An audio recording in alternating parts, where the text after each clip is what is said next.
கூடிய இந்த மார்க்கம் என்பது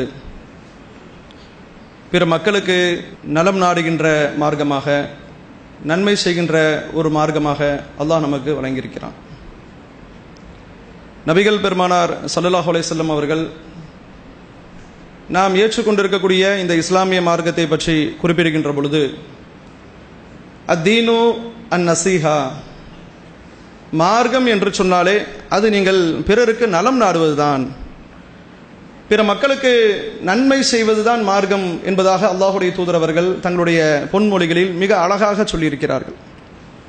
அதனுடைய பொருள் என்னவென்று சொன்னால், அடுத்தவர்களுக்கு நீங்கள் நன்மை செய்யக்கூடியவர்களாக இருங்கள், கேடு விளைவிக்கக்கூடியவர்களாகவோ தீங்கு தரக்கூடியவர்களாகவோ நீங்கள் இருக்கக்கூடாது.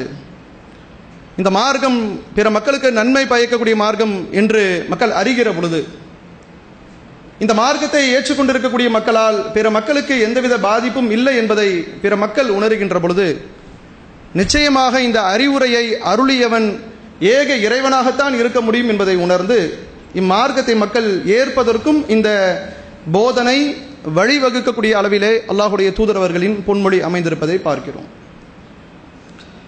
இந்த போதனைக்கு ஏற்பதான் இஸ்லாத்திலே சொல்லப்பட்டிருக்கக்கூடிய சட்டத்திட்டங்கள். நமக்கு இஸ்லாம் சொல்லியிருக்கக்கூடிய சட்டங்கள், அறிவுரைகள், எச்சரிக்கைகள் எல்லாம் அதனுடைய முழு சாராம்சமும் எதை பற்றி இருக்கும் என்று சொன்னால், ஒருவர் இந்த மார்க்கத்தை ஏற்ற பிறகு அடுத்தவருக்கு எந்த விதமான பாதிப்பும் ஏற்படாத வகையில் உங்கள் வாழ்க்கையை அமைத்துக் கொள்ளுங்கள் என்பதாகத்தான் அமைந்திருக்கும். உதாரணத்திற்கு சொல்வதாக இருந்தால், இஸ்லாத்திலே சொல்லப்பட்டிருக்கக்கூடிய கடமைகள், ஒருவர் முஸ்லிம் என்று தன்னை சொல்வாரேயானால் அவர் மீது இறைவன் பல கடமைகளை சுமத்துகிறான். தொழுவது ஒரு முஸ்லிமின் மீது கடமை. இந்த சமூகத்திலே உள்ள அனைத்து மக்களும் அறிந்து வைத்திருக்கிறார்கள். ஒரு முஸ்லிம் என்று சொன்னால் ஐங்கால தொழுகையை நிறைவேற்றக்கூடியவராக இருப்பார். திருக்குரானை எடுத்து பார்த்தோமே ஆனால், திருக்குரானில் தொழுகை பற்றி பேசுகிற வசனங்கள், அகீமுஸ் ஸலாத், தொழுகையை நிலைநாட்டுங்கள் என்று சொல்லப்படக்கூடிய அந்த கட்டளை அறிவுரைகளுக்கு பின்னால் இறைவன் எதையும் சேர்த்து சொல்வான் என்று சொன்னால், வஆத்து ஜகாத், ஜகாத்தை கொடுத்து விடுங்கள் என்கிற ஒரு தர்மத்தையும் கடமையாக்கி இறைவனுக்காக செய்கின்ற தொழுகை என்கிற வணக்கத்தோடு இணைத்து திருக்குரான் பேசும். அடுத்த மக்களுக்கு, ஏழை எளிய மக்களுக்கு, செல்வந்தர்களாக இருக்கக்கூடிய உங்கள் மீது ஜகாத் என்கிற கடமை இருக்கிறது. இறைவன் எனக்கு செல்வத்தை கொடுத்திருப்பான் என்று சொன்னால் அந்த செல்வம் எனக்கு மட்டும் என்கிற எண்ணத்திலே ஒரு முஸ்லிம் இந்த உலகத்தில் வாழக்கூடாதான். தனக்கு கிடைத்திருக்கக்கூடிய செல்வத்தின் மூலமாக ஏழை எளிய மக்களுக்கு ஜகாத்து கொடுத்து வாழ்ந்து கொள். தான தர்மங்களை செய்யுங்கள், கட்டாய கடமை. 5 முக்கிய கடமை என்று இஸ்லாத்தில் சொல்லப்பட்ட கடமையில் இறைவனுக்கு செய்கின்ற தொழுகை, நோன்பு எப்படி கட்டாய கடமையோ அதுபோன்று பிற மக்களுடைய ஏழ்மை நிலையை துடைக்கும் விதமாக தர்மம் செய்வது கட்டாயமான கடமை என்று இஸ்லாம் சுமத்தி இருப்பது பிறர் நலனில் இந்த மார்க்கம் எவ்வளவு அக்கறை காட்டுகிறது என்பதை வெளிப்படுத்தி காட்டுகிறது. நடைமுறையில் ஒரு முஸ்லிம் செய்யக்கூடிய காரியங்கள், இஸ்லாம் என்பது ஒரு வாழ்க்கை நெறி, வாழ்க்கை தத்துவம், சடங்குக்காக சொல்லப்பட்ட ஒரு நம்பிக்கை அல்ல, கண்முடித்தனமாக நம்பக்கூடிய நம்பிக்கையும் அல்ல. ஒருவரின் பிறப்பு, அவரின் இறப்பு, இடைப்பட்ட காலகட்டத்தில் தான் என்னென்ன செய்ய வேண்டும் என்கிற காரியங்களையும் கடமைகளையும் முழுமையாக பாடத்திட்டமாக வழங்கியிருக்கக்கூடிய ஒரு மார்க்கம் இஸ்லாமிய மார்க்கம். அப்படிப்பட்ட மார்க்கத்திலே முஸ்லிம்களுக்கு அல்லாஹும் தூதரும் அறிவுரை சொல்லுகிறார்கள், நீங்கள் வியாபாரம் செய்யுங்கள், நல்லா சம்பாதிக்கலாம், எந்த விதமான தடையும் இல்லை, துறவரம் மேற்கொள்ள வேண்டிய அவசியம் இல்லை, உலகத்தை வெறுத்து இறைவனுடைய அன்பை பெற வேண்டிய அவசியம் இல்லை, உலகத்தில் நன்றாக சம்பாதிக்கலாம், அந்த செல்வ செழிப்பை நல்ல முறையில் செலவழிக்கலாம். இஸ்லாம் இப்படி நமக்கு அறிவுரை சொல்லுகிறது. சம்பாதிக்க வேண்டும் என்று சொல்லுகிற பொழுது அந்த சம்பாத்தியம் எப்படி இருக்க வேண்டும் என்று சொன்னால், பிறருக்கு கேடு தரும் விதத்தில் இருக்கக்கூடாது. நான் அடுத்தால மோசடி பண்ணக்கூடாது, அடுத்தால்கிட்ட ஏமாற்றக்கூடாது, உள்ள ஒன்று வச்சு வெளியே ஒன்று காட்டி பிறருடைய அறியாமையை பயன்படுத்தி ஏமாற்றி நான் பணம் சம்பாதிக்க கூடாது. எந்த விதமான தப்பும் தவறும் இல்லாமல், குறிப்பாக அந்த வியாபாரத்தில் பொருள் ஈட்டுவது நோக்கம் என்று ஒரு நிலை வந்து பிறரை ஏமாற்றும் விதமான எந்த ஒரு வியாபாரமும் இஸ்லாத்தில் அனுமதிக்கப்பட்டதல்ல, அது ஹராம் என்று இஸ்லாம் சொல்லுகிறது. பிறருக்கு பாதிப்பு என்று சொன்னால் இஸ்லாம் அதற்கு கட்டுப்பாடு போடுது. வியாபாரத்தை பார்த்து செய், அடுத்தவனுக்கு கேடு தரும் விதத்தில் செஞ்சிடாது. எந்த அளவுக்கு என்றால் அல்லாஹ்வுடைய தூதரவர்கள் சொல்லுகிறார்கள், ஒருவர் அல்லாஹ்வை நம்புகிறார், இறை தூதரை நம்புகிறார், திருக்குரான் இறைவனுடைய வேதம் என்று நம்புகிறார், இதையெல்லாம் செய்து வரும் வேளையிலே மோசடி செய்து பிற மக்களுக்கு தொல்லை தரக்கூடியவராக இருக்கிறார். அல்லாஹ்வுடைய தூதரவர்கள் சொன்னார்கள், மோசடி செய்யக்கூடியவன் என்னை சார்ந்தவன் கிடையாது. உன்னிடத்தில் இஸ்லாமிய நம்பிக்கை இருந்தாலும் சரி, என்னை நீ இறை தூதர் என்று ஒப்புக்கொள்வதாக இருந்தால், என்னுடைய உம்மத் என்னுடைய சமுதாயமாக நீ இருக்க வேண்டும் என்று சொன்னால், உன்னிடத்தில் மனிதர்களுக்கு கேடு தரும் விதமான மோசடியோ, பிறரை ஏமாற்றுவதோ, பொய் சொல்லி பொருளை விற்பதோ, பொருள் ஈட்டுவதோ இது தகாது. ஏனென்றால் இந்த உலகத்திலே வியாபாரம் வாணிபம் என்பது இரண்டரை கலந்து விட்டது. ஒரு மனிதனுடைய வாழ்க்கையில் பொருளாதாரம் என்பது இரண்டரை கலந்து விட்டது. அதை ஈட்டும் போது அடுத்த மக்களுக்கு தொல்லை தராத வகையில் அந்த வியாபாரம் அமைந்திருக்க வேண்டும். திருமணத்தை பற்றி இஸ்லாம் சொல்லும். எப்படி சொல்லும்? திருமணம் செய்யுங்கள். இது இஸ்லாத்திலே வலியுறுத்தி சொல்லப்பட்ட ஒரு முக்கியமான கடமை. நேரான வழியில் தன் வாழ்க்கை துணையை தேடிக்கொள்வது. இந்த திருமணத்தை பொறுத்த வரைக்கும் இன்னைக்கு நடைமுறை வாழ்க்கையில எப்படி இருக்குன்னு கேட்டா, திருமணத்தை செய்வது என்று சொன்னால் அது அடுத்தவங்களை காயப்படுத்தும் விதமான திருமணங்களை நிறைய பார்க்கலாம். எப்படி காயப்படுத்தும்? ஒரு செல்வந்தர் இருக்கிறார், தன்னுடைய வசதி வாய்ப்பை அந்த திருமணத்திலே காட்ட வேண்டும் என்று ஆசைப்படுவார். அதுக்காக ஊரே திரும்பி பார்க்கும் விதமாக பெரிய ஆடம்பரத்தை செய்வார். தன்னுடைய செல்வாக்கை எல்லாம் காட்டும் விதமாக கல்யாணத்தை அமைத்துக் கொள்வார். அவர் எதை சிந்திக்க மறந்து விடுவார் என்று சொன்னால், இப்படி என்னுடைய செல்வத்தை, எனக்கு இருக்கக்கூடிய செல்வாக்கு, என்னிடத்தில் இருக்கக்கூடிய பணபலம், இவைகளை வைத்து நான் ஒரு பெரும் ஆடம்பர திருமணத்தை நடத்துகிற பொழுது இந்த சமூகத்தில் இருக்கக்கூடிய ஏழை இதை பார்த்து ஏங்க மாட்டானா? அவன் மனம் வேதனை அடையாதா? நான் ஒரு சிரமமான ஒரு வழிமுறை ஏற்படுத்திவிட்டால் அதற்கு அடுத்து வரக்கூடிய ஏழை சமூகம் என்ன செய்யும் என்று சிந்திக்க மாட்டான். எந்த நம்பிக்கையும் அவர்களுக்கு இப்படி செய்யாது என்று தடுக்காது. இஸ்லாம் வாழ்க்கையில் இரண்டரை கலந்துவிட்ட ஒருவன் தன்னுடைய துணையை வாழ்க்கை துணையாக ஆக்கிக் கொள்ளக்கூடிய திருமணத்தில் கூட நெறிமுறை சொல்லுகிறது. திருமணம் என்பது உன் பகட்டை பெருமையை காட்டக்கூடியதாக இருக்கக்கூடாது. அது குறைந்த செலவில் நடத்தப்பட வேண்டும். நீ பெரிய கோடீஸ்வரனாக இருந்தாலும் சரி, உன்னிடத்தில் எந்த அளவிற்கும் செலவு செய்ய முடியும் என்கிற நிலை இருந்தாலும் சரி, குறைந்த செலவில் நீ செய். அவ்வாறு ஒரு முஸ்லிம் நீ செய்தால் நீ இறைவனுடைய அன்பை பெற முடியும். திருமணத்தை எடுத்துக்கொண்டால் இப்படி இஸ்லாம் பிற மக்களுடைய நலனில் அக்கறை காட்டக்கூடியது. ஏழை எளிய மக்களும் திருமணத்தை இலகுவாக நடத்தக்கூடிய ஒரு வழிமுறையை, செல்வந்தர் தன்னுடைய சக்தி எல்லாவற்றையும் மறந்துவிட்டு எளிமையாக நடத்துகின்ற பொழுது ஏழை சமூகத்திற்கு பெரிய பாதிப்பு ஏற்படாது. இந்த அளவிற்கு சட்டத்தை பார்த்து அல்லாஹ்வுடைய தூதரவர்கள் இந்த மார்க்கத்தை நமக்கு வழங்கியிருக்கிறார்கள். அதே போல மனிதன் செய்கின்ற பாவங்கள், மனிதன் பாவம் செய்வான், அவனுடைய பாவங்கள் எப்படி இருக்கும்? இறைவனுக்கு செய்கின்ற பாவமாக இருக்கும். தொழுகை நோன்பு போன்ற வணக்கங்களில் குறை உள்ளவனாக இருக்கலாம். அது போன்ற இறைவனுக்கு செய்கின்ற பாவங்கள் என்று சிலது இருக்கும். இஸ்லாம் பல கட்டளைகளை அவன் மீது சுமத்தி இருக்கும். அதிலே அவன் பாராமுகமாக இருந்து அதன் அடிப்படையில் இறைவனுடைய பார்வையிலே ஒரு பாவியாக இருக்கலாம், ஒரு குற்றவாளியாக இருக்கலாம். இறைவனுக்கு செய்கின்ற தொழுகை நோன்பு ஹஜ்ஜு போன்ற கடமைகளில் ஏதேனும் குறைபாடுகள் ஏற்பட்டு தன் குறைபாடுகளுக்காக இறைவனிடத்திலே மன்றாடி அழுது அவன் பாவ மன்னிப்பு தேடுவான் என்று சொன்னால் அவன் பாவத்தை இறைவன் மன்னித்து விடுவான். இஸ்லாம் சொல்லக்கூடிய மிக அற்புதமான ஒரு அறிவுரை. பாவம் செஞ்சிட்டோம், விமோச்சனம் இல்ல, பாவத்திலே மூழ்கி போய் விடுவோம் என்ற மனிதர்கள் சிந்தனையை உடைத்தெறியும் விதமாக நீ இறைவன் பக்கம் திரும்பு, தௌபா செய், உன் தவறை உணர்ந்து கொள், அதிலிருந்து நீ மீண்டு வந்துரு, இறைவன் உன்னை மன்னிப்பான் என்று சொல்லி மீண்டு வருவதற்கு அவனை தூய்மைப்படுத்தும் வழிமுறை இஸ்லாம் சொல்லுகிறது. அதே நேரத்தில் இஸ்லாம் இன்னொரு விஷயத்தையும் கவனம் செலுத்துகிறது.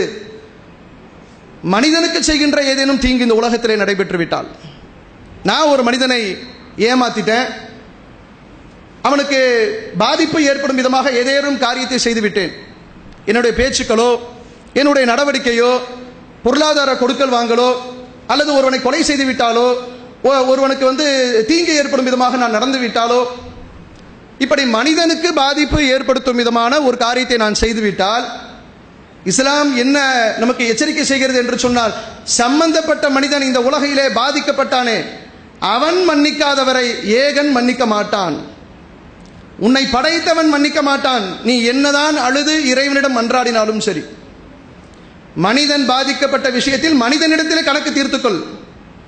எப்பா உனக்கு நான் தீங்கிழைச்சிட்டேன், என்னால நீ பாதிக்கப்பட்டுட்ட, நான் இப்படி ஒரு கேடை உனக்கு செய்து விட்டேன், என்னால் நீ சந்தித்த பாதிப்புகளுக்கு உன்னிடத்துல நான் மன்னிப்பு கேட்கிறேன், அந்த நாளில், விசாரணை நாளில், இந்த உலகம் அழிக்கப்பட்டு சந்திக்க இருக்கக்கூடிய நாளில் என்னை பிடித்து விடாதே, அங்கே நீ என்னை பிடிச்சேன்னு சொன்னா நான் தாங்க மாட்டேன் என்று சொல்லி, இஸ்லாம் எந்த அளவிற்கு பிறர் நலன் விஷயத்திலே அக்கறை காட்டுகிறது என்று சொன்னால், உலகிலே மனிதனுக்கு உள்ள ஏதேனும் கேடுகளாக இருந்தால் உலகில் உங்கள் உயிர் உங்களை விட்டு பிரிவதற்கு முன்பாக கணக்கு தீர்த்து கொள்ளுங்கள், சரி செய்து கொள்ளுங்கள்.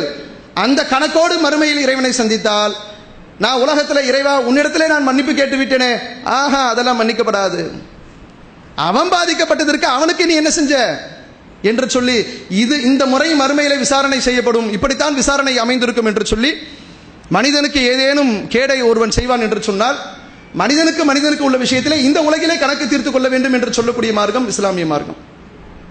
அந்த அளவிற்கு பிறர் நலனிலே முழுமையாக அக்கறை காட்டக்கூடிய மார்க்கம்.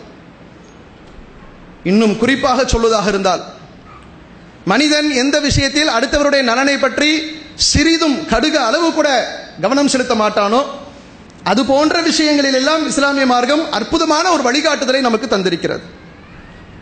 குறிப்பாக மத நம்பிக்கையின் அடிப்படையில் செய்யக்கூடிய பண்டிகை காலங்களில் அல்லது தனது ஆன்மீக நம்பிக்கையின் அடிப்படையில் அவர்கள் செய்யக்கூடிய விழாக்களில் அடுத்தவருடைய நலனை பற்றி எந்த விதமான கவலையும் கொள்ள மாட்டார்கள். உலகத்தில் பார்க்கலாம், எனக்கு இன்னைக்கு திருநாள் பண்டிகை, அப்ப நான் என்ன செய்யறது, அந்த நாளில் ஒருத்தருடைய காதுகளும் கேட்காத அளவுக்கு ஓயாமல் நான் வெடியை போட்டு வெடிச்சத்தத்தை கொண்டு நான் என்னுடைய நாளை நான் கொண்டாடுவேன். எனது பண்டிகை என்பது அடுத்தவருக்கு இதனால் பாதிப்பு ஏற்பட்டாலும் சரி, அதனால் வீடுகள் எல்லாம், கூரை வீடுகள் எல்லாம் தீக்கு இரையானாலும் சரி, என்னுடைய இந்த கொண்டாட்டம், என்னுடைய இந்த சந்தோஷம், இதன் மூலமாக நான் பட்டாசு வெடிப்பது எனக்கு மனதில் ஒரு சந்தோஷத்தை ஏற்படுத்துது. அதனால் அந்த சப்தத்தினால் ஏற்படுகிற பாதிப்போ, அதனால் புகையினால் சுற்றுப்புற சூழலில் ஏற்படக்கூடிய பாதிப்போ, அதனால் ஏற்படுகின்ற தீ விபத்துகளோ, இதை பற்றி நான் கவலை கொள்ள மாட்டேன், என்னுடைய சந்தோஷம் எனக்கு முக்கியம் என்று சொல்லி அவர்களுடைய ஆன்மீக நம்பிக்கை அவர்களுக்கு போதிக்கிறது. நல்லா நீ கொண்டாடு, அடுத்தவரை பற்றி கவலைப்படாத.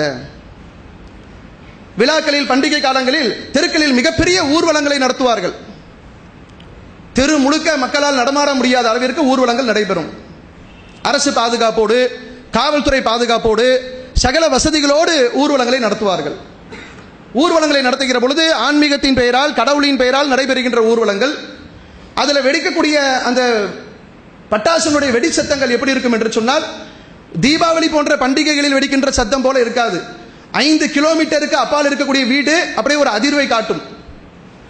ஏதோ அணுகுண்டு வெடிச்சா, ஹிரோஷிமா நாகசாக்கில போட்ட குண்டு எப்படி ஒரு பெரிய அதிர்வை ஏற்படுத்தியதோ அது போன்ற பெரிய அதிர்வை ஏற்படுத்தும் அளவிற்கு கொண்டாட்டங்கள் நடைபெறுவதும், பெரிய அளவிற்கு ஊர்வலங்களை நடத்துவதும், அதனால் சாலை போக்குவரத்து பாதிக்கப்படுகிறது, பிற மக்கள் இதில் பல்வேறு துன்பங்களுக்கு ஆளாகிறார்களே, அதை பற்றிலாம் நாங்கள் கவலைப்பட மாட்டோம். எங்களுக்கு எங்கள் சந்தோஷம் முக்கியம், எங்களுக்கு எங்களுடைய நம்பிக்கை முக்கியம் என்று சொல்லி இது போன்ற காரியங்களில் ஈடுபடுவார்கள். நடு ரோட்டில், பிரதான சாலையில் எல்லா வாகனமும் 2 சக்கர 4 சக்கர வாகனம் போகக்கூடிய சாலையில் கொண்டு வந்து பொத்தடின்னு ஒரு பூசணிக்காய் போட்டு ஒரு உடைப்பாங்க. அட உடைத்து விட்டோமே, இந்த காயினுடைய தன்மை என்ன, இது வலுவழுப்பு தன்மை கொண்டது, கொஞ்சம் கவனம் இல்லாமல் ஏதேனும் ஆத்திர அவசரத்தில் போகக்கூடியவன் வண்டியை கொண்டு விட்டானா அப்படியே சறுக்கிட்டு போய் விழுவான், கை கால் முகரையெல்லாம் பேந்து போகும். எங்களுக்கு அதை பற்றிலாம் கவலை இல்லை. எங்களுக்கு எங்களுடைய நம்பிக்கை, எங்களுக்கு சொல்லப்பட்ட வழிமுறை, அதனால் பிறருக்கு ஏற்படுகின்ற பாதிப்புகளோ அதை பற்றிலாம் நாங்கள் யோசிக்க மாட்டோம். எங்களுடைய கொண்டாட்டம் எங்களுக்கு ரொம்ப பெரியது. இப்படித்தான் ஆன்மீகத்தின் பெயரால் செய்யப்படுகின்ற எந்த ஒரு விழாக்களாக இருந்தாலும், பண்டிகை காலங்களாக இருந்தாலும், அவர்கள் செய்யக்கூடிய காரியங்கள் பிற மக்களுக்கு பாதிப்பை ஏற்படுத்தும் என்கிற எந்த விதமான கவலையும் இல்லாமல் அவர்களின் கொண்டாட்டங்களையும், எங்கள் சந்தோஷம் எங்களுக்கு முக்கியம் என்கிற ஒரு சுயநல சிந்தனையும் வெளிப்படுத்துவதை பார்க்கிறோம். அதுபோன்ற காலகட்டங்களில் கடுமையான கட்டுப்பாடுகள்லாம் போடப்படும். நீதிமன்றம், காவல்துறையெல்லாம் நிறைய கட்டுப்பாடெல்லாம் சொல்லும். எப்பா இத்தனை மணிலேருந்து இத்தனை மணிக்குள்ள வெடிச்சிரு, வெடிக்கும் போது இத்தனை டெசிமலுக்கு மேல, சத்தத்துக்கு மேல வெடிக்காத, ஏதோ மீட்டரை கொண்டு வந்து அளந்து பார்க்குற மாதிரி. அவன் வெடிச்சிட்டு இருக்கும் பொழுது அரசு அதிகாரி இது என்ன சத்தத்தில் வெடிச்சது அப்படின்னு சொல்லிட்டு வழக்கா போட போற, இது ஒரு உத்தரவுன்னு சொல்லி போடுறீங்களே, இந்த உத்தரவை எவனாவது மதிச்சிருக்கிறான? நாட்டில் கட்டுப்பாடுகள் கடுமையாக இருக்கும். அதை வெடிக்காத, இதை உடைக்காத என்று சொல்லி நிறைய போடுவார்கள். அப்படியே திரும்பி இஸ்லாமிய மார்க்கத்தில் சொல்லப்பட்டிருக்கக்கூடிய 2 பெருநாட்களை நாம் பார்த்தோமேயானால், நமக்கு இறைவன் செய்திருக்கக்கூடிய அருட்கொடைகளையும் பாக்கியங்களையும் எண்ணி பார்க்கும் விதமாக எப்படிப்பட்ட ஒரு அற்புதமான ஒரு வாழ்க்கை நெறி, எப்படிப்பட்ட ஒரு மார்க்கம் நமக்கு கிடைத்திருக்கிறது என்று சொல்லி இறைவனுக்கு நன்றி செலுத்தக்கூடிய மக்களாக நாம் மாறும் அளவிற்கு அற்புதமான வழிகாட்டுதல் இஸ்லாத்திலே சொல்லப்பட்டிருக்கு. என்ன வழிகாட்டுதல்? 2 பெருநாட்கள். ஒரு பெருநாளை இப்பதான் கொண்டாடி முடிச்சோம். அந்த பெருநாளுக்கு பேரே ஈகை திருநாள். அடுத்த மக்களுக்கு கொடுத்து சந்தோஷப்படு என்று சொல்லப்படக்கூடிய பெருநாள். ஒரு மாதம் முழுக்க பசித்திருந்து தாகித்திருந்து இறைவனுக்காக நோன்பு என்கிற வணக்கத்தை நிறைவேற்றக்கூடிய முஸ்லிம்கள் பெருநாள் தினத்தை சந்திப்பதற்கு முன்பாக அவர்கள் ஃபித்ரா என்கிற தர்மத்தை கொடுத்து விட வேண்டும். முஸ்லிம் அல்லாத மக்களும் விளங்கி வைத்திருக்கிறார்கள். அந்த பெருநாள் என்று அவர்கள் பிறை பார்த்து நாளை பெருநாள் என்று சொன்னால் முஸ்லிம்கள் தங்களுக்காக அடுத்த நாள் நம்ம வீட்டில் என்ன விசேஷமான சாப்பாடு செய்ய போறோம் அதற்காக அவர்கள் தயாராகுவதில்லை. அந்த சமூகத்தில் இருக்கக்கூடிய ஏழை மக்கள் மீது கவனம் செலுத்துகிறார்கள். எல்லா கைகளையும் பார்த்தா அரிசி பொட்டலம், உணவு பொருட்கள் என்று சொல்லி அடுத்த நாளில் பெருநாள் அவர்கள் சந்திக்கக்கூடிய நேரத்தில் நான் மட்டும் சந்தோஷமாக இருந்தால் போதாது, சமூகம் சந்தோஷமாக இருக்க வேண்டும், ஏழைகளும் நல்ல உணவை உட்கொள்ள வேண்டும், முடிந்தால் உடைகளை கொடுத்து உதவி செய்வது, நல்ல உணவுகள் சாப்பிடும் ஏற்பாடுகளை செய்வது என்று சொல்லி ஒரு சமூகமே அதற்காக தயாராகுவது, கடமையான தர்மத்தை கொடுத்துவிட்டு பெருநாள் தினத்திலே போய் நிற்பது, அமைதியாக இறைவனுக்காக தொழுவது, அந்த நாளில் இறைவனுக்கு நன்றி செலுத்தும் விதமாக நற்பணிகளில் ஈடுபடுவது, எந்த மக்களுக்கும் எந்த இடையூறும் இல்லை.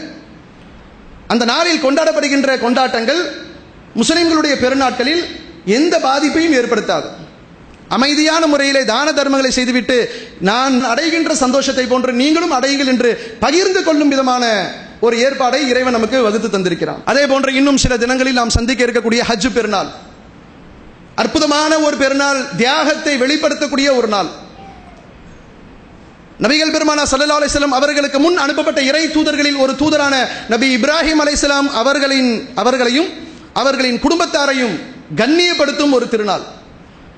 இறைவனுடைய கட்டளையை நிறைவேற்றும் விதமாக தன் மகனையும் அறுப்பதற்கு துணிந்த ஒரு நாளை, அது போன்ற காரியங்களில் ஈடுபட வேண்டாம் என்று இறைவன் தடுத்து நம்முடைய கட்டளையை நீங்கள் நிறைவேற்றி விட்டீர்கள், அதற்கு பகரமாக பலி பிராணியை நீங்கள் அறுத்து மக்களுக்கு ஏழைகளுக்கு கொடுங்கள் என்கிற அந்த கட்டளைக்கு ஏற்ப முஸ்லிம்கள் அந்த நாளில் பெருநாளை கொண்டாடி வருகிறோம். இதனால யாருக்கு என்ன பாதிப்பு ஏற்படுது?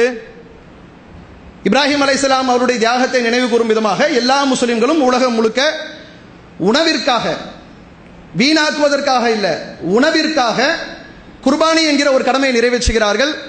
அதில் தாங்கள் மட்டும் சந்தோஷம் அடைவது கிடையாது. தம்முடைய சொந்த பந்தங்களுக்கு, ஏழை எளிய மக்களுக்கு அந்த மாமிசத்தை கொண்டு போய் கொடுத்து இந்தாங்க நல்லா சாப்பிடுங்க. ஏனென்று சொன்னால் இந்த உலகில் படைக்கப்பட்டிருக்கக்கூடிய படைப்பினங்கள் மனிதனுக்காக படைக்கப்பட்டுள்ளது. உணவுக்காக இறைவன் வகைப்படுத்தியிருக்கக்கூடிய அந்த விலங்குகள் எல்லாம் மனிதனுக்கு உணவாக கொடுக்கப்பட்டிருக்கிறது. உணவுக்காக அறுக்கப்படுகின்ற இந்த பிராணிகள், ஏழை எளிய மக்களுக்கு கொடுக்கப்படுகின்ற இந்த கடமைகள், இவைகளை பார்க்கின்ற பொழுது மற்றவர்கள் எல்லாம் பார்த்து ஆச்சரியப்பட வேண்டும், சந்தோஷப்பட வேண்டும். எப்படிப்பட்ட ஒரு மார்க்கம்! ஏழைகளை இந்த நாளிலும் அரவணைக்கக்கூடிய மார்க்கமாக இருக்கிறது. அந்த பிராணியினுடைய தோள்களை முழுமையாக ஏழை எளிய மக்களுக்கு கொடுத்துடணும், தர்மமாக கொடுத்து விட வேண்டும். அதை அவர்கள் தங்களின் பயன்பாட்டிற்கு எடுத்துக்கொள்ளக்கூடாது. அற்புதமான சட்டமாக இருக்க எப்படிப்பட்ட ஒரு அறிவுரை, வழிகாட்டுதல்! பண்டிகை தினத்தில் ஏழை எளிய மக்களை மட்டும் கவனத்தில் கொண்டு தியாகத்தை நினைவு கூர்ந்த அதே வேளையிலே மற்ற மக்களையும் அனுசரித்து அவர்களுடைய கஷ்ட நிலையை போக்கும் விதமாக ஒரு வழிமுறை சொல்லப்பட்டிருக்கிறது என்று சொல்லி பெருமிதம் கொள்ளலாம். இஸ்லாம் என்பது ஒரு உயர்வான மார்க்கம் என்று பேசலாம். மனம் இல்லையா, பேசாமல் விட்டுட்டு போகலாம். ஆனால் என்ன செய்வாங்கன்னு கேட்டால், இந்த ஹஜ் பெருநாள் வந்துட்டா நம்ம என்னமோ ஒரு கொடூரமான காரியத்தை செய்கிற மாதிரி அப்படியே ஆடுகளை அறுக்கிறார்கள், மாடுகளை அறுக்கிறார்கள், விலங்குகளை வதை செய்கிறார்கள். இப்பதான் வந்துடும் எல்லாருக்கும், இப்பதான் அந்த விலங்குகள் வெட்டப்படுவதும் உணவுக்காக சாப்பிடப்படுவதும் இப்பதான் புதுசா பார்ப்பான். காலகாலமாக செய்யப்பட்டு வருகிறது, வியாபாரமாக செய்யப்பட்டு வருது, அதெல்லாம் கண்ணுக்கு தெரியாது. முஸ்லிம்கள் பெருநாளுக்காக விலங்குகளை கொண்டு போனா அதை அறுத்து உணவாக உட்கொள்கிற பொழுது வதை செய்கிறோம் என்று சொல்லி ஒரு பெரிய சீர்திருத்தத்தை உண்டாக்கும் விதமாக முஸ்லிம்களை ஏதோ பிற்போக்குவாதிகள் போன்று சித்தரிக்கக்கூடிய காட்சிகளை பார்க்கிறோம். அதனால் பிற மக்களுக்கு என்ன பாதிப்பு? நாங்கள் எங்கள் இறைவனுக்காக ஒரு கடமையை நிறைவேற்றி உணவுக்காக நாங்களும் சாப்பிட்டு பிற மக்களுக்கு கொடுப்பதினால் வேற சமூக மக்கள் என்ன பாதிப்புக்குள்ளாகிறார்கள்? ஒரு பாதிப்பும் இல்லை. சமூகத்தில் நல்ல மகிழ்ச்சி ஏற்படுகின்றது, அவர்கள் உண்டு மகிழ்கிறார்கள், அதனால மனித நேயம் மலருகிறது. ஏழைகள் விஷயத்தில் செல்வந்தர்களாக இருக்கக்கூடிய நீங்கள் கவனம் செலுத்துங்கள் என்கிற ஒரு கடமை நினைவு கூறும் விதமான ஒரு வழிகாட்டுதல் சொல்லப்பட்டிருக்கு. வேற ஒன்றும் அதில் சொல்லப்படலை. அப்படிப்பட்ட ஒரு கடமையை செய்கிற பொழுது வதை என்கிற பெயரிலே இஸ்லாத்திற்கு எதிரான விமர்சனங்களும் அதை பற்றி வழக்குகள் நடப்பதும், மற்ற காலகட்டத்தில் அவங்களுடைய ஆன்மீக நம்பிக்கைப்படி எவ்வளோ காரியம் நடைபெறுதுங்க. அவங்களும் இதே மாதிரி விலங்குகளை வதை செய்வார்கள், அதெல்லாம் வழக்காகாது. இப்போ பார்த்தா நீதிமன்றத்தில் ஒட்டகத்தை எங்கே வச்சு அறுக்கலாம், எவ்வளோ பெரிய ஆராய்ச்சி, சமுதாயத்துக்கு தேவையான ஆராய்ச்சி. ஏன்? அது முஸ்லிம்கள் செய்கின்ற பண்டிகை, மக்களுக்கு மத்தியில் அதை விகாரப்படுத்தி காட்டணும். அவர்கள் ஏதோ ஒரு தவறான காரியத்தை, விலங்குகள் மீது இரக்கமற்ற ஒரு காரியத்தை செய்வது போன்று ஒரு தோற்றத்தை ஏற்படுத்த வேண்டும். அதான் நோக்கம். வழக்கு கொண்டு போய் போடுவதும் வழக்கை விசாரணை செய்வதும் இது போன்ற காரியங்கள் எல்லாம் இந்த காலகட்டத்தில் நடைபெறுவதை பார்க்கிறோம். ஆனால் சிந்தித்து பார்த்தோம் என்று சொன்னால் ஒருவர் உடனே இஸ்லாத்தை ஏற்கும் விதமான ஒரு வழிமுறை கூட இந்த குர்பானிலே இஸ்லாம் அழகாக நமக்கு அனுமதித்திருக்கிறது. அழகான ஒரு வழிமுறையாக பிராணிகளை வெட்டக்கூடிய வழிமுறையில் கூட ஒரு அறிவியல் பூர்வமான சிந்திக்கிற மக்களுக்கு சான்று இருக்கும் விதத்தில் இஸ்லாம் நமக்கு தந்திருக்கிறது. எப்படி? மற்ற மக்களும் விலங்குகளை உணவுக்காக சாப்பிடுவார்கள். எப்படி சாப்பிடுவாங்க? மேற்கத்திய நாடுகள்லாம் நடைமுறை என்ன? நாகரிகத்தினுடைய உச்சம் என்று சொல்வார்கள். ஆனால் சாப்பிட்றதுக்கு ஒரு பிராணியை அறுக்க வேண்டும் என்று சொன்னால் அவங்களுடைய நடைமுறை என்ன? தண்ணியில் மூழ்கடிச்சு, அது கோழியாக இருந்தாலும் சரி, ஆடாக இருந்தாலும் சரி, மாடாக இருந்தாலும் சரி, தண்ணியிலே மூழ்கடித்து மூச்சு திணறி இறந்த பிறகு அறுத்து சாப்பிடக்கூடிய வழக்கம். சில பேர் என்ன பண்ணுவான், ஒரே போடு மண்டையில் ஒரு அடி அடிச்சு கொண்டுட்டு அதை உணவுக்காக சாப்பிடுறான். சில பேர் என்ன பண்றாங்க, சுட்டு கொள்றாங்க. அந்த சாப்பிடக்கூடிய பிராணியை சுட்டு கொன்று அந்த இறைச்சியை சாப்பிடக்கூடிய வழக்கம். உலகத்தில் பல்வேறு விதமான நடைமுறைகள். ஒரு உயிரை, ஒரு பிராணியை சாப்பிடுவதற்கு அது எப்படி கொல்லப்பட வேண்டும் என்பதற்கு பல்வேறு விதமான நடைமுறைகள். 14 நூற்றாண்டுகளுக்கு முன்பாக நபிகள் பெருமானார் ஸல்லல்லாஹு அலைஹி வஸல்லம் அவர்கள் அறிவுரை கூறுகிறார்கள். இறைவன் மனிதனுடைய விஷயத்திலே நீங்கள் இரக்கம் காட்ட வேண்டும் என்பதை விரும்புகிறான். உங்களுடைய இரக்கம் காட்டுகிற தன்மை என்பது மிக முக்கியமானது. எனவே நீங்கள் பிராணிகளை அறுப்பதாக இருந்தால் உங்களுடைய ஆயுதங்களை நன்றாக கூர்மை செய்து கொள்ளுங்கள். ஏன் தெரியுமா? நீங்கள் அறுக்கின்ற பொழுது எந்த விதமான வலியும் அதற்கு தெரியக்கூடாது. அந்த பிராணிக்கு வலி இல்லாத அளவிற்கு கூர்மையான ஆயுதங்களின் மூலமாக அப்படி அறுக்கின்ற பொழுது வலி இல்லாமல் அது உங்களுக்கு உணவாக மாறும் என்ற ஒரு வழிமுறையை அல்லாஹ்வுடைய தூதர் ஸல்லல்லாஹு அலைஹி வஸல்லம் அவர்கள் சொல்லியிருக்கிறார்கள். ஆய்வு செய்கிறார்கள். ஜெர்மனியில் இருக்கக்கூடிய ஹெனோவர் யூனிவர்சிட்டி, ஹெனோவர் என்கிற பல்கலைக்கழகம் அது ஆய்வு செய்கிறது. ஜெர்மனியில் இருக்கக்கூடிய பேராசிரியர்கள் உணவுக்காக கொல்லப்படுகின்ற பிராணி எந்த முறையில் வேதனையின்றி அல்லது அதிகமான வேதனைக்கு ஆளாகுகிறது. தண்ணியில் முக்கி பார்க்கறான், சில விலங்குகளை அடிச்சு கொண்டு பார்க்கறான், சுட்டு கொண்டு பார்க்கறான். பல்வேறு விதமான வழிமுறைகள் நாட்டிலே நடைமுறைப்படுத்தப்படுகிறது. அதிலே இஸ்லாமிய மார்க்கம் ஒரு வழிகாட்டுதலை சொல்லி இருக்கிறது. கரெக்டாக இந்த கழுத்தை அறுக்கிறது, கூர்மையான ஆயுதங்களை கொண்டு அறுப்பது. அறுக்கின்ற பொழுது பிராணிகளுக்கு EEG டெஸ்ட் எடுக்கிறான், ECG டெஸ்ட் எடுக்கிறான். மருத்துவ முறையில் மூளையினுடைய இயக்கம் எப்படி இருக்கு, இருதயத்தினுடைய துடிப்பு எப்படி இருக்கு என்று சொல்லி முழுமையான பரிசோதனைக்கு உட்படுத்திவிட்டு அந்த விஞ்ஞானி, அவர் ஒரு கிறிஸ்துவர் தான், ஆய்வு செய்துவிட்டு மக்களுக்கு அறிக்கை வெளியிடுகிறார். என்ன தெரியுமா சொல்றாரு? ஒரு பிராணி உணவுக்காக கொல்லப்படுகின்ற பொழுது இஸ்லாம் சொன்ன வழிமுறையில் கொல்லப்படுகிற பிராணி எந்த விதமான வலியோ வேதனையோ இல்லாமல் அதனுடைய உயிர் பிரிகிறது. எந்த விதமான அதற்கு அப்ப காலெல்லாம் அப்படி வெட்டுதே, வலிப்பு அப்படியே துடிக்குதே, அது என்னவென்று கேட்டால் மூளையினுடைய இயக்கம் அழகான முறையில் வலியை உணராமலேயே அதனுடைய இயக்கம் நின்று விடுகிறது. கொஞ்ச நேரத்திற்கு பிறகுதான் இருதயத்தினுடைய அந்த வேலையும் நிற்கிறது, அதனுடைய ஆற்றலும் நிற்கிறது. அந்த இருதயம் சற்று தாமதமாக நிற்பதின் காரணமாகத்தான் உடலில் இருந்து ரத்தங்கள் முழுமையாக வெளியேற்றப்படுகின்றது. எந்த பிராணியிலிருந்து ரத்தம் முழுமையாக வெளியேற்றப்படவில்லையோ அது உண்பதற்கு தகுதியற்ற பிராணி என்று சொல்லுகிறார்கள். அல்லாஹ் பெரியவன். அது உடல்ல இருக்கக்கூடிய ரத்தமும் வெளியேறணும், இருதயம் கொஞ்சம் லேட்டா நிக்கணும், வலியை உணரக்கூடிய நரம்புகள் அதில் எந்த விதமான வலியும் உணராத அளவிற்கு அது அறுக்கப்படவும் செய்யணும். அனைத்து வழிமுறைகளும் திட்டமிட்டபடி அந்த பிராணியும் வேதனை செய்யப்படக்கூடாது, அதன் மூலமாக மனிதனுக்கும் உணவாக கிடைக்க வேண்டும் என்கிற ஒரு வழிமுறையை சொல்லிவிட்டு அந்த ரத்தம் முழுமையாக வெளியேற்றப்படக்கூடிய காரணத்தினால் அதான் சுகாதாரம் என்று சொல்லப்படுகிறது. அதனாலதான் உலகம் முழுக்க இருக்கக்கூடிய மாமிச வியாபாரிகள் அசைவ உணவு அது போன்ற ஹோட்டல்களில் பார்த்தீங்கன்னு சொன்னா ஹலால் 100% போடுவான். ஏன் பெரும்பான்மை மக்களை கவரும் விதமாக ஏன் ஹலால் ஹராம் போடணும்? போடாமல் வியாபாரம் செய்ய வேண்டியதானே. ஹலால் என்கிற முறையில் கொடுக்கக்கூடிய உணவுல முஸ்லிம்கள் சாப்பிடுவார்கள் மட்டுமல்ல, அதுதான் உணவுக்கும் ஏற்றதாக இருக்கு. ரத்தம் வெளியேற்றப்படாமல் ரத்தம் அப்படியே உள்ள கசிந்து உறைந்து போகும் என்று சொன்னால் அது உணவுக்கு தகுதியானது அல்ல. ஏதோ முஸ்லிம்களுடைய யூனிவர்சிட்டி சொல்லல, ஜெர்மன்ல இருக்கக்கூடிய கிறிஸ்தவ சமூகம் ஆளுகிற ஒரு நாட்டிலே அங்க இருக்கக்கூடிய பல்கலைக்கழகம் ஆய்வு செய்து சொல்லுகிறது, இந்த உணவு தான் சரியான உணவு. இதனால் அந்த பிராணிக்கு எந்த விதமான வேதனையும் இல்லை. வேதனையே இல்லை என்று சொல்லப்பட்ட அறிவியல் உண்மை கூட இவர்கள் கண்களுக்கு தெரியவில்லை. ஆனால் முஸ்லிம்களுக்கு எதிராக பண்டிகை காலங்களில் நாம் ஏதோ வதை செய்கிறோம் என்கிற பெயரில் இப்படி ஒரு தோற்றத்தை ஏற்படுத்த பார்க்கிறார்கள். இஸ்லாமிய மார்க்கத்தை பொறுத்தவரையிலும் பண்டிகை காலம் மாத்திரமல்ல, ஏனைய எந்த ஒரு வழிமுறையாக இருந்தாலும் எந்த ஒரு சட்டங்களாக இருந்தாலும் அடுத்தவர்களுக்கு பாதிப்பு இல்லாத வகையில், அதை தாண்டி அடுத்த மக்களுக்கு இதன் மூலமாக என்ன நன்மைகளை செய்ய முடியும் என்பதை பார்க்கின்ற ஒரு அற்புதமான மார்க்கமாக இருக்கிறது. அல்லாஹ் சொல்லி காட்டுகிறான், அலா அறிந்து கொள்ளுங்கள், லில்லாஹி தீனுல் ஹாலிஸ், இந்த மார்க்கத்திற்கு சொந்தக்காரன் அல்லாஹ் ரப்பல் ஆலமீன், படைத்தவன் தான் இந்த மார்க்கத்திற்கு சொந்தக்காரன். உண்மையிலேயே வானங்களுக்கும் பூமிக்கும் சொந்தக்காரனாக இருக்கக்கூடியவன் மட்டும்தான் இப்படி நுட்பமான சட்டங்களை போட முடியும், அடுத்த மனிதர்களுடைய நலனில் அக்கறை காட்ட முடியும். இந்த மார்க்கம் அல்லாஹுடைய மார்க்கம் என்பது நமக்கு கொடுக்கப்பட்டிருக்கக்கூடிய சட்டங்களும் நாம் கொண்டாடுகிற பண்டிகைகளும் தெல்ல தெளிவாக எடுத்து சொல்லுகிறது. அதிகமாக அல்லாஹுக்கு நன்றி செலுத்தக்கூடிய நன்மக்களாக நம் அனைவரும் ஆகுவோமாக என்று கூறி நிறைவு செய்கிறேன். அல்ஹம்துலில்லாஹி ரப்பில் ஆலமீன். அஸ்ஸலாமு அலைக்கும் வரஹ்மத்துல்லாஹ். அன்பார்ந்த சகோதர சகோதரிகளே, ப்ளூ கிராஸ்ன்னு ஒரு அமைப்பு இருக்கிறாங்க. இந்த அமைப்புக்கு என்ன முக்கியமான பணி என்று சொன்னால், விலங்குகளுடைய நலனில் அக்கறை காட்டக்கூடியவர்களாம். எங்கேயுமே விலங்குகள் வதை செய்யப்பட்டுறக்கூடாதான். எந்த உயிரினங்களும், விலங்குகள் மாத்திரமல்ல, எந்த ஒரு உயிரும் வதை செய்யப்பட்டு விடக்கூடாது. அதை தடுத்து நிப்பாட்டுகிற ஒரு பெரிய பணிகளை செய்வதாக இந்த ப்ளூ கிராஸ் என்கிற அமைப்பு ரொம்ப காலமாக சொல்லிக்கிட்டு இருக்கு. மக்கள் மத்தியிலே நல்ல அறியப்பட்ட ஒரு அமைப்பாகவும் இருக்கிறது.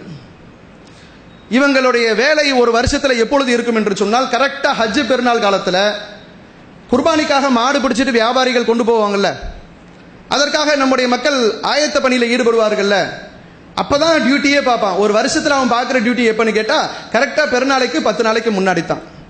பாக்கி 355 நாள் இவன் இருக்கிறானா செத்தானா உயிரோட இருக்கிறானா ஒண்ணுமே தெரியாது. சந்தையில போயிட்டு கஷ்டப்பட்டு குர்பானிக்காக விலை பேசி மாடுகள் தயாராக கொண்டு போகும் பொழுது போலீஸுக்கு இன்ஃபார்ம் பண்ணிட்டு இந்துத்துவ சக்திகளோடு இணைந்து கொண்டு, இவன் ஒரு இந்துத்துவ சக்தி தான், பார்ப்பன சிந்தனை உள்ளவன் தான், முஸ்லிம்களுக்கு எதிராக நடக்க வேண்டும் என்பதற்காகவே இந்த அமைப்பை நடத்துகிறான் என்பதற்கு தெளிவான சான்று என்னவென்று சொன்னால், மற்ற காலகட்டங்களில் இவர் செயல்பட மாட்டார்கள். இவர்கள் செயல்படக்கூடிய காலம் என்பது கரெக்டாக பெருநாள் காலத்தில் தான். ஆரம்பிச்சிட்டாங்க ஒவ்வொரு ஊர்களில் பிரச்சனையா. குர்பானிக்காக அதற்காக எவ்வளவு சிரமப்பட்டு தூக்கத்தை இழந்து ஒரு கடமை நிறைவேற்றுவதற்காக, அற்புதமான ஒரு வழிமுறையில் இஸ்லாம் சொல்லியிருக்கக்கூடிய ஒரு கடமை நிறைவேற்றுவதற்காக, அது போன்ற ஒரு பணிகளில் ஈடுபடுகிற பொழுது நமக்கு தொல்லை தருவதற்காகவே இப்படிப்பட்டவர்கள் இருக்கிறார்கள். நமக்கு எதிராக வழக்கு போடக்கூடியவர்கள் இவர்கள் தான். நம்முடைய பண்டிகைகளை, குறிப்பாக முஸ்லிம்களுடைய பண்டிகைகளுக்கு எதிராக ஒரு பெரிய நமக்கு தொல்லை தரக்கூடியவர்களாகவும் இவர்கள் இருந்து கொண்டிருக்கிறார்கள். நாம சொல்றோம், இது ஒரு பார்ப்பன சக்தியினுடைய ஒரு பெரிய ஆயுதமாக இந்த ப்ளூ கிராஸ் இருக்கிறது. ஏன் இப்படி சொல்றோம்னா, ஏன் அது ஒரு நல்ல அமைப்பு தானே, அப்படி சொல்லலாமா? வாயில்லா ஜீவன்கள் விஷயத்துல இவ்வளவு இரக்கம் காட்டக்கூடிய ஒரு அமைப்பாச்சு, இப்படி தௌஹீத் ஜமாத் பார்ப்பன சக்தி என்று சொல்லுகிறோமே, அது ஒரு சங் பரிவார சக்தி என்று சொல்லுகிறோமே, இது சரிதானா என்கிற சந்தேகம், ஐயப்பாடு கூட மக்களுக்கு வரலாம். உண்மையிலே இது ஒரு பார்ப்பன சக்தி தான். ஏன் தெரியுமா?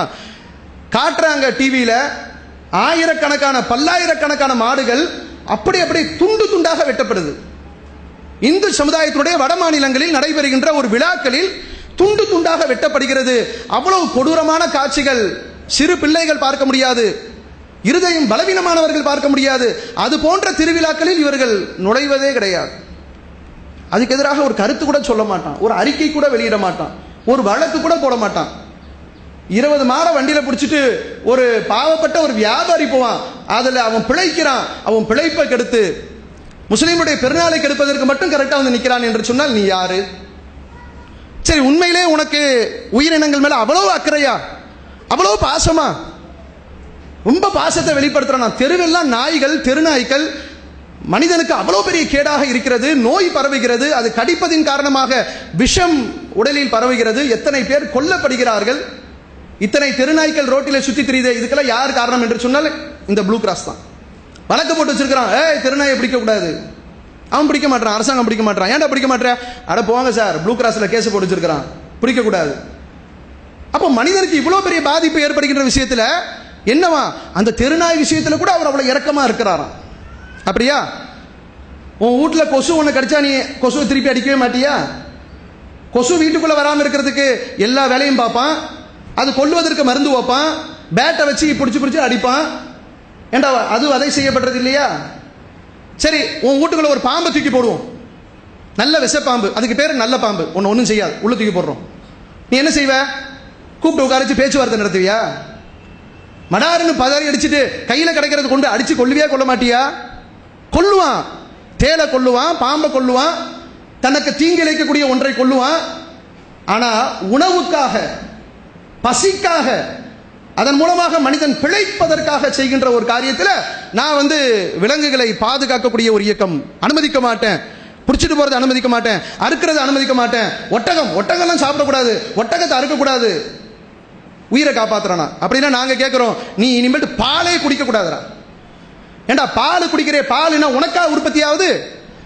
பசு தன்னுடைய குட்டிகளுக்காக உற்பத்தி செய்கின்ற இறைவன் கொடுத்திருக்கக்கூடிய பாலை உறிஞ்சி உறிஞ்சி உனக்கு பாக்கெட் அடைச்சு கொடுக்குறான், நீ குடிக்கிறல்ல, அது வதையில வராதா? முட்டை சாப்பிடுறியா? என்னது முட்டைக்கு பேர்? உள்ள இருக்கிறது கரு, ஒரு பெரிய வம்சம், கோழியினுடைய அடுத்த ஜெனரேஷன். உடைச்சு உடைச்சு குடிக்கிறான், ஒரு நாளைக்கு பல முட்டையை குடிக்கிறான், இது வதையில வராதா? முஸ்லிம்கள் அறுப்பது மட்டும் வதை என்று சொல்லுகிறாயே, எங்களுடைய பண்டிகை நாட்களில் நாங்கள் செய்வதை மட்டும் வதை என்று சொல்லுகிறாயே, பிற சமூக மக்கள் தங்களுடைய கோயில் திருவிழாக்களில் ஆடு கோழிகளை கழுத்தை கடிச்சு ரத்தத்தை அப்படி துப்புறாங்க, பார்க்க முடியல, அங்கெல்லாம் போகவே மாட்டேன்றான். இப்படி நடைபெறுகிறதே, பொது இடத்தில் இப்படி செய்யலாமா? கேள்வியே வராது. ஒட்டகத்தை பொது இடத்தில் அறுத்தால் நாங்கள் சும்மா விட மாட்டோம், அறிக்கை வெளியிடுறான். மாடுகளை பிடிச்சிட்டு போனா வண்டியை கொண்டு குறுக்கல நிறுத்தி போலீஸை கொண்டு நிப்பாட்டி எல்லாத்தையும் ஜப்தி பண்ணி கொண்டு போறான், கோசாலையில கொண்டு போய் அடைக்கிறான். ஒரு மாடு 12,000 15,000 20 மாடு போச்சுன்னா அவன் பொழப்பு போச்சு.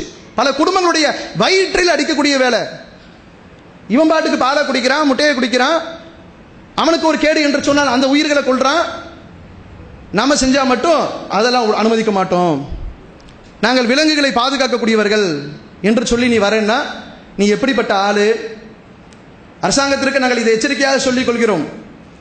எங்களுடைய ஹஜ் பெருநாள் காலத்தில் மாத்திரம் விலங்குகள் விஷயத்திலே அக்கறை காட்டுவது போன்ற ஒரு தோற்றத்தை ஏற்படுத்தி சங் பரிவார இயக்கங்களுக்கு துணை போகும் விதமாக, எங்களுடைய பண்டிகைகளுக்கு இடையூறு ஏற்படுத்தும் விதமாக இது போன்ற காரியங்களில் ப்ளூ கிராஸ் என்கிற பெயரிலே செயல்படுவார்கள் என்று சொன்னால், முஸ்லிம் சமுதாயம் நாங்கள் பொறுமை காக்கக்கூடியவர்கள், ஆனால் எங்களுடைய வழிபாடு எங்களுடைய நம்பிக்கைக்கு பாதிப்பு என்று சொன்னால் இந்த சமுதாயம் இது போன்ற இயக்கங்களுக்கு தகுந்த பதிலடியை இந்த சமுதாயம் கொடுக்க வேண்டிய விதத்தில் கொடுக்கும் என்பதை எச்சரிக்கையோடு சொல்லி நிறைவு செய்கின்றேன். வாஹிருதவானா அல்ஹம்துலில்லாஹி ரப்பில் ஆலமீன். அஸ்ஸலாமு அலைக்கும் வரஹ்மத்துல்லாஹ். ஹாய் ஃப்ரெண்ட்ஸ், இந்த வீடியோ உங்களுக்கு பிடிச்சிருந்தால் லைக் பண்ணுங்கள், ஷேர் பண்ணுங்கள், ஆன்லைன் பிஏ சப்ஸ்கிரைப் பண்ணுங்கள். தேங்க்யூ.